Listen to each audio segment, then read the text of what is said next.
Hi, this is Joe again with another review.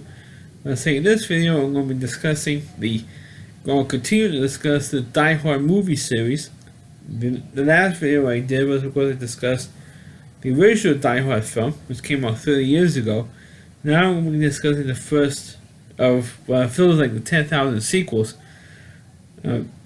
Original, of course, is the 1990s Die Hard 2. So, of course, Bruce Willis, Brian Badelia came back. Even William Atherton, who was the annoying jackass reporter for the original film, came back in this one. And also Reginald Val Johnson, who of course played Sergeant Al Powell in the original film, and became Blaze with Bruce Willis. Also came back for a couple of episodes on a couple of scenes in this film, and those are the only characters from the original movie that appeared in the sequel. And of course, as the sequels go on, it's like fewer and fewer characters from the original movie appear, which I'm of course going to get into when I do the other films. In this film in Die Hard 2, Die Hard 2 Die Harder. This time, instead of taking place in an office building in downtown LA, this time it takes place in a Washington D.C. airport called Dulles Airport. And I think that the majority of it was filmed actually in Colorado. I don't think it was actually filmed on location in Dulles Airport in Washington D.C. But neither here or there. But the plot of this film is there is a former president of a South American country who also financed his campaign and his presidency on drug dealing. So it's like the biggest drug dealer, South American drug dealer, who was also president of a South African, but it was a South American country, and the DEA, busted him and they were bringing him up to Washington D.C. to face criminal charges for drug smuggling and being the world's biggest drug dealer, as it was quoted in a line by Bruce Willis in the film. And of course, when that's going on, a team of former U.S. Army commandos, led by William Shatner's character, Colonel Stewart, decides to break this guy out, or to intercept his plane at the Dulles Airport and get him out to a country that has no extradition treaties, because he didn't like the fact that he was a buddy with General Esperanza, who was played by Franco Nero. He didn't like the fact that the U.S. government is prosecuting this guy for drug dealing, because he kept communism out of his country. So they didn't think it was right. So that's why they come up with this whole scheme to take over the airport, shut it down, and then try to intercept his airplane as it lands in Dulles Airport, and to get into a country that has no extradition treaties. That's the plot. That is the plot of this movie. I know it sounds convoluted, but that was the plot of this particular film. This was the first Die Hard film that I actually saw in the movie theaters, was this one. And I actually kind of liked it, because they had great action sequences. It was directed by Rennie Harlin, who I think was at the time the husband of Geena Davis, or actress Geena Davis. And of course, you had bigger action sequences in this one than in the first one. They do have a lot of shoot 'em up scenes, like the very first one when Bruce Willis was up against two of the army guys, former army commandos, in the baggage handling department. They were like rigging the communications, while Bruce Willis came in and caught him in the act, and they had a whole big fight shootout. And instead of the black, and it was like one white guy and one black guy. It gets to the bunk. The whole thing, the black guy always gets it first. This time, the white guy got it first, and he got killed by Bruce Willis. And of course, that's how it starts this whole ball and wax story. Of course, I should also mention it also has Dennis Franz as the police chief the airport police. And you also had former Tennessee Senator Fred Donald Thompson, who since passed away, or recently passed away, like a year or 2 years ago. And he stores, Fred Donald Thompson stores as the head of the main airport controller guy who runs the airport control tower. And of course, at first, he was skeptical of McClane when he was there, and then finally, right away, comes right away and works with McClane. I don't like Dennis Fender's character, who was a pain in the ass and stupid, and he was like, almost kind of like what Paul Gleason was in the original movie, a stupid authority figure, was the head of the local cops, who didn't trust McClane, think McClane is a loose cannon and all that stuff, which basically he is. And he shot up was shooting around the airport and shooting 2 people and killed 1 guy. And so he didn't like that because it shows him up, or Dennis Fender's character up. But he didn't care because it was like doing his damn job. So, trying to bust these guys. So, and then what happened was, Bruce Willis finds out that the guy who was killed was actually reportedly died 2 years earlier. So he knew that there was something phony going on here, and he was first. Naturally, Bruce Willis is the first one to seize it. No one else gives a shit, and it says, and to have everybody report, and then the Fred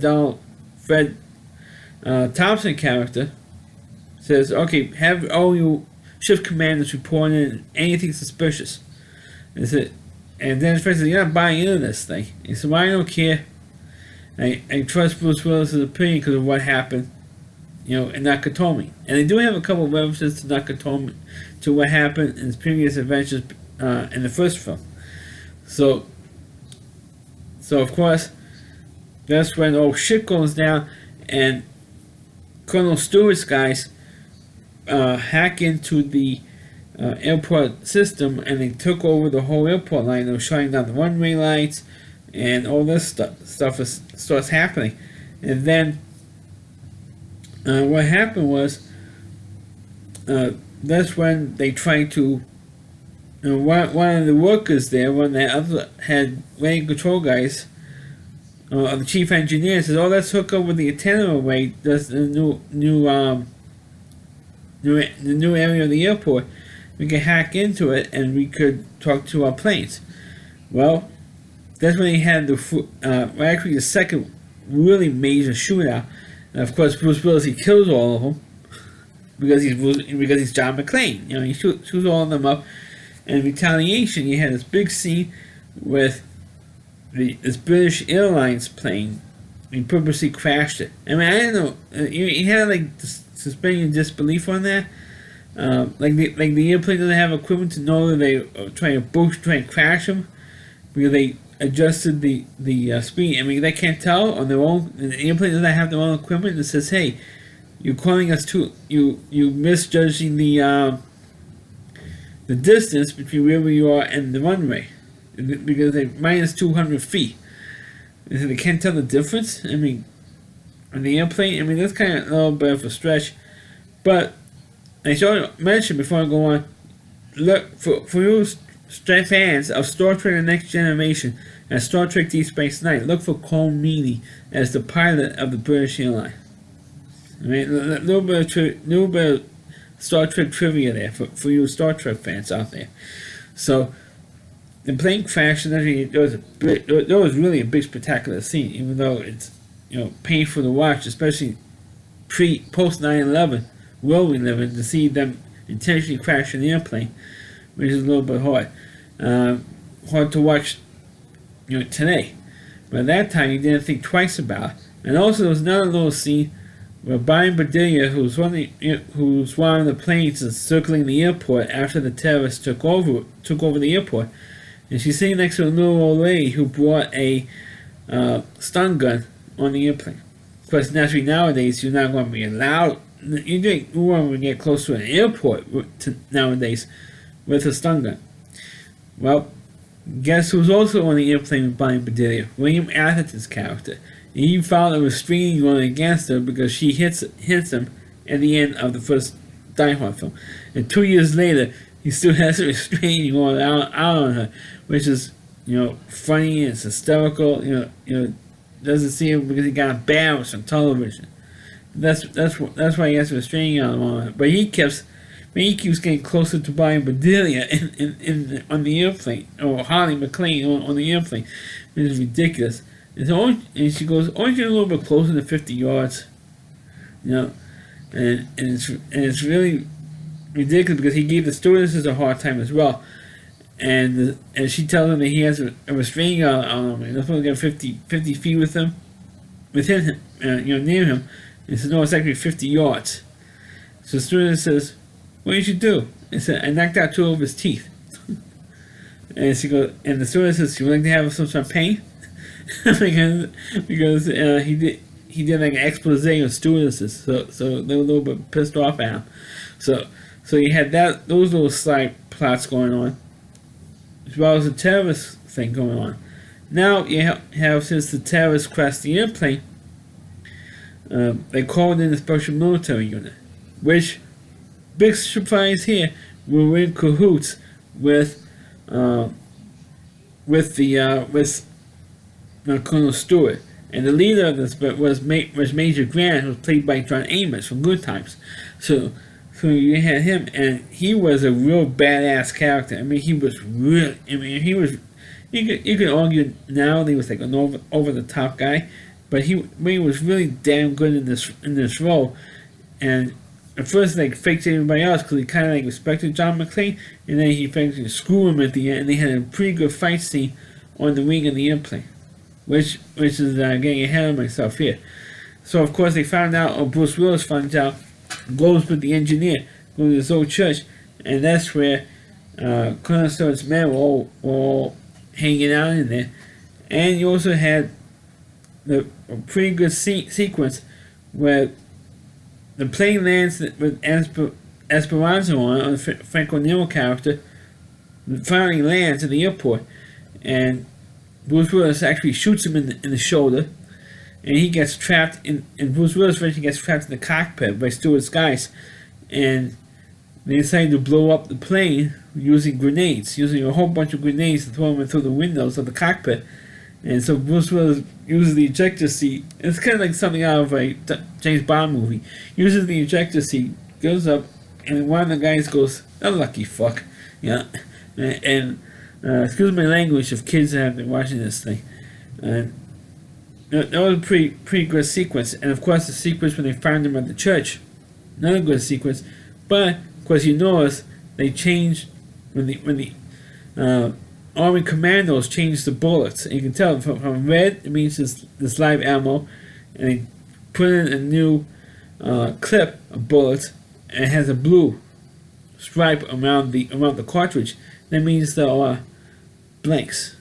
So there's a little bit of tip off. And they changed from a red cartridge to a blue cartridge. Not because for color reasons, but because the red was like live ammo and the blue was blanks. Because the army guys led by Major Grant, or the John Amos character, were using blanks because they were in on it. Or John Amos's commandos were in on it, except for maybe one guy, because it was a last-minute replacement. And he was a legit army guy who gets put in this outfit because the other guy was sick with appendicitis, so he wasn't on it. So that was pretty cool. You could almost see that coming. Especially if you know anything of the Die Hard movies, you know that little plot twist was going to be happening. And of course, Bruce Willis finally convinces Dan French's character what's going on, and then they go out to get to the airport, and that's when the reporter gets on live TV from the airplane, tells everybody what's going on, and the whole airport goes crazy, goes ape shit crazy about what's happening.